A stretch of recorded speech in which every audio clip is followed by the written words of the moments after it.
નમસ્કાર, ગ્રાઉન્ડ રિપોર્ટમાં આપનું સ્વાગત છે। હું છું આપની સાથે સંધ્યા।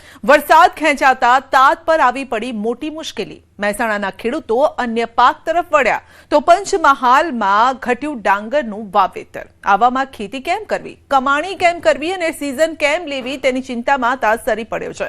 જો અઠવાડિયામાં સારો વરસાદ નહીં થાય તો ખેતર સૂકા પડી જશે।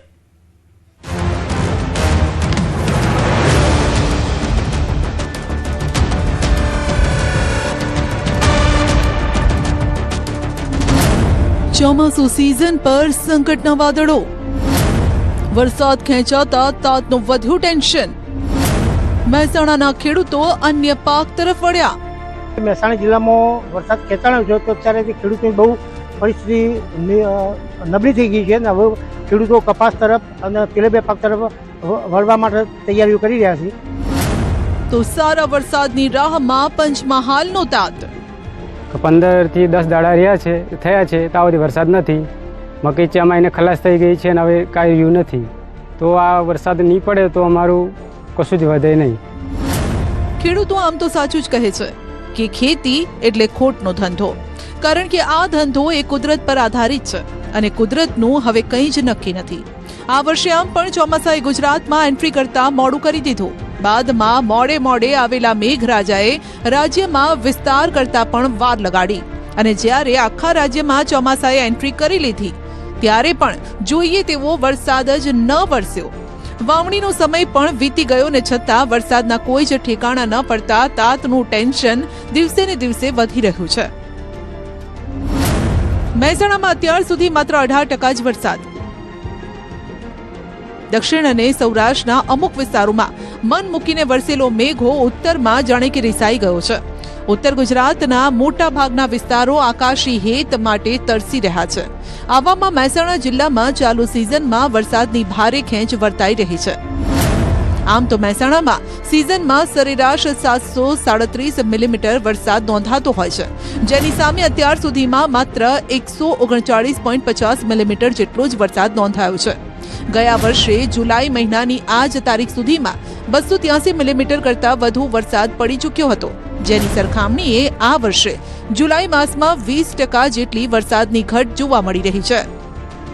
મહેસાણા જિલ્લામાં ચાલુ સાલે વરસાદની વાત કરીએ તો સરેરાશ વરસાદ 737.40 મિલીમીટર થતો હોય છે સિઝનનો, જેની સામે અત્યાર સુધીમાં 139.50 મિલીમીટર એટલે કે 18% જેટલો વરસાદ થયેલો છે।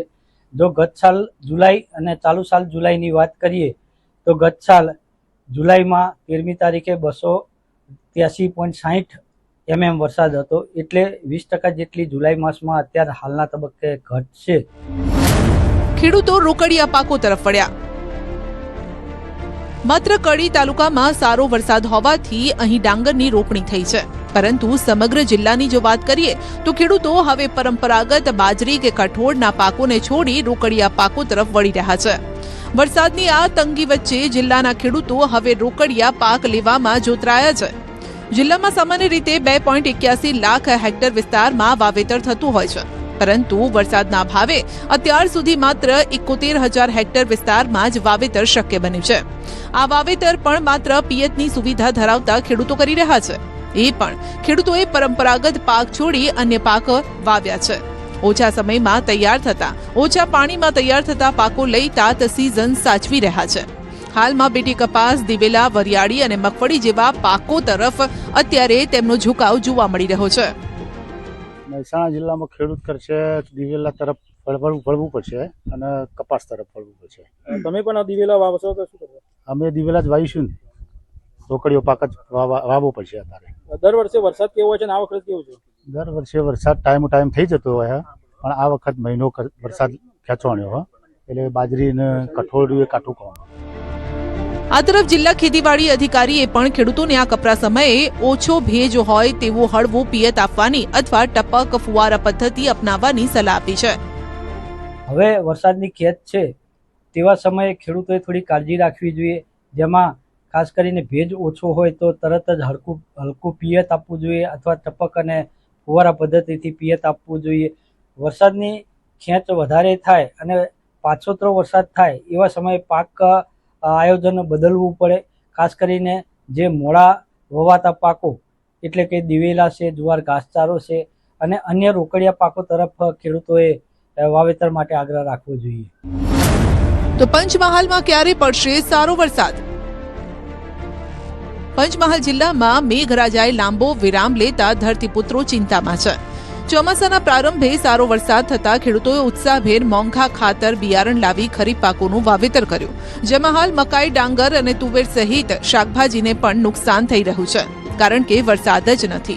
આવામાં જોઈએ તેટલી ડાંગરની વાવણી પણ શક્ય નથી બની. ખેડૂતો ચાતક નજરે મેઘરાજા વરસે માટે આકાશ તરફ મીટ માંડીને આજીજી કરી રહ્યા છે. જો આ સપ્તાહમાં વરસાદ ન વરસ્યો તો ખેડૂતોની તમામ મહેનત માથે પડશે. મકાઈ છે, ડાંગર છે, તુવર છે, આનું વાવેતર કરી દીધું. વરસાદ છેલ્લા 20 દિવસથી લંબાયો છે અને આ વિસ્તારમાં ખેડૂતોને 10 દિવસમાં વરસાદ નહીં પડે તો ખેડૂતોને ખૂબ મોટી નુકસાની જાય એવું દેખાઈ રહ્યું છે. આ વિસ્તાર એવો છે કે અહીંયા કોઈ કેનાલ કે સિંચાઈની વ્યવસ્થા નથી. વરસાદ આધારિત આ વિસ્તાર છે. તો હું આપ સરકારને એવી અમારી એક રજૂઆત છે કે આ વિસ્તારમાં ક્યાંક ને ક્યાંક કેનાલો છે અને સિંચાઈની વ્યવસ્થા થાય. પંચમહાલ જિલ્લામાં પૂર્વ વિસ્તારમાં સિંચાઈ સુવિધાઓ નહિવત છે, જેથી ખેડૂતો વરસાદ આધારિત ખેતી કરી જીવન નિર્વાહ કરે છે. આ સિઝનમાં જે પાક લે છે તેનો આખું વર્ષ તેઓ ખાવામાં પણ ઉપયોગ કરે છે. માટે સારા વરસાદની આશાએ ખેડૂતોએ હોંશે હોંશે પોતાના ખેતરમાં વાવેતર કર્યું, તેઓ હવે પસ્તાઈ રહ્યા છે. મકાઈ, જુવાર, ડાંગરનો પાક પાણી વગર સુકાઈ રહ્યો છે. માટે જે ખેડૂતો આ પાક છોડી શાકભાજીના વાવેતર તરફ વળ્યા હતા તેઓ પણ ખોટ ખાઈ રહ્યા છે, કારણ કે વાદળછાયું વાતાવરણ રહેવાના કારણે ભેજ વધુ રહે છે અને પાકમાં જીવાત આવી ગઈ છે. અમે ભીંડા, ચોળી, ગવાર ઇત્યાદિ શાકભાજી કરી છે અને આ શાકભાજી વેચી અમે અમારા પરિવારનું ગુજરાન ચલાવી શકીએ છીએ.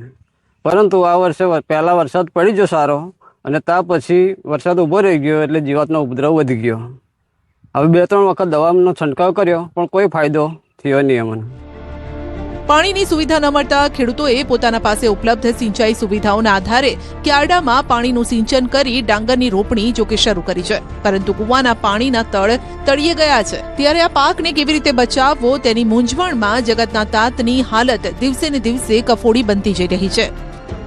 રાણીપુરા ગામમાં જે ખેડૂતો છે તેઓ દ્વારા જે ડાંગરનો દરુ હતો તેને બચાવવા માટે હાલ ખેતરમાં સિંચાઈનું કૂવામાંથી પાણી મૂકી અને જે ડાંગરની છે રોપણી કરવામાં આવી રહી છે, પરંતુ હાલ કૂવા છે તેના પણ જળસ્તર છે તે તળિયે ગયા છે, જેથી ખેડૂતોને હાલ ચિંતા સતાઈ રહી છે કે ડાંગરની જે રોપણી છે તે કરવા માટે તો હાલ સિંચાઈનું પાણીની સુવિધા ઉપલબ્ધ થઈ ગઈ છે, પરંતુ આગામી દિવસોમાં જો વરસાદ ના વરસે તો જે આ ખેડામાં ડાંગરની રોપણી કરવામાં આવી છે તેનો તમામ ખાતર, બિયારણ અને જે મજૂરી છે તેનો ખર્ચ માથે પડે એવી પરિસ્થિતિનું હાલ નિર્માણ થતું જોવા મળી રહ્યું છે.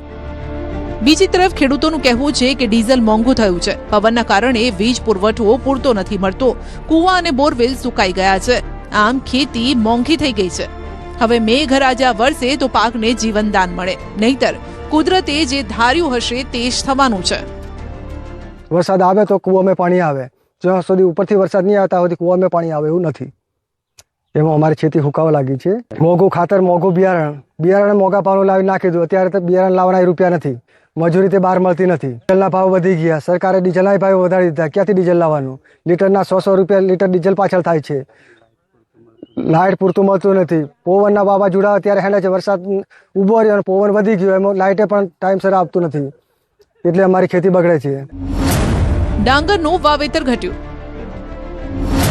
પંચમહાલ જિલ્લામાં અંદાજિત 1.70 લાખ હેક્ટર જમીનમાં ચોમાસામાં ખરીફ પાકનું વાવેતર થતું હોય છે, જે પૈકી હાલ 70,000 હેક્ટર જમીનમાં વાવેતર થયું છે, જે ગત વર્ષની સરખામણીમાં 5,000 હેક્ટર જમીનમાં ડાંગરનું વાવેતર ઓછું છે. ડાંગરના ફેર રોપાણ કરાય એવો વરસાદ પણ નથી. પાનમ ડેમ આધારિત યોજના મારફતે કેનાલ વડે ખેડૂતોને કમાન્ડ વિસ્તારમાં ડાંગરની રોપણી માટે સિંચાઈ પાણી આપવામાં આવી રહ્યું છે. જોકે જિલ્લાના અન્ય વિસ્તારોમાં જ્યાં કેનાલની સુવિધા નથી ત્યાં તો ખેડૂતો શું કરે? ગત વર્ષની સરખામણીએ હાલ ડાંગરમાં લગભગ અડધું વાવેતર એટલે કે 8,000 હેક્ટર જેટલું વાવેતર છે. અન્ય પાકમાં લગભગ તમામ પાકોમાં ગત વર્ષની સરખામણીએ ગત વર્ષે જેટલું વાવેતર હતું એટલું જ વાવેતર આ વખતે છે. ગત વર્ષે આ સમયમાં કુલ 75,000 હેક્ટરમાં વાવણી થયેલી હતી. હાલ આપણે 70,000 હેક્ટરમાં વાવેતર થઈ ચૂકેલું છે. અંતે બસ આધાર ઉપરવાળા પર છે. આ ભવરસે તો જમીન તૃપ્ત થાય, નહીતર બધું બરબાદ થઈ જશે. પંચમહાલ જિલ્લામાં અંદાજિત 1.5 લાખ હેક્ટરમાં જે વાવેતર થતું હોય છે, પરંતુ હાલ કેટલાય ખેતરો ખાલી ખમ જોવા મળી રહ્યા છે, કેટલાય ક્યારડાઓ ખાલી ખમ જોવા મળી રહ્યા છે. પ્રથમ જે શરૂઆતમાં વરસાદ સારો થયો હતો ત્યારે ખેડૂતોને એક આશા બંધાઈ હતી, ચોમાસું સારું જશે, ખેતી સારી થશે, પરંતુ જે પ્રકારે વરસાદ હાલ વિરામ લઈ રહ્યો છે અને બીજી તરફ જે બદલાતું વાતાવરણ છે સતત, તેને લઈને શાકભાજીને પણ નુકસાન થઈ રહ્યું છે. ત્યારે હાલ પંચમહાલ જિલ્લાના જે ખેડૂતો છે તે કાગડોળે મેઘરાજા વરસે અને તેઓની પર કૃપા થાય અને જે તેમનો પાક છે તેને જીવતદાન મળે એવી અપેક્ષા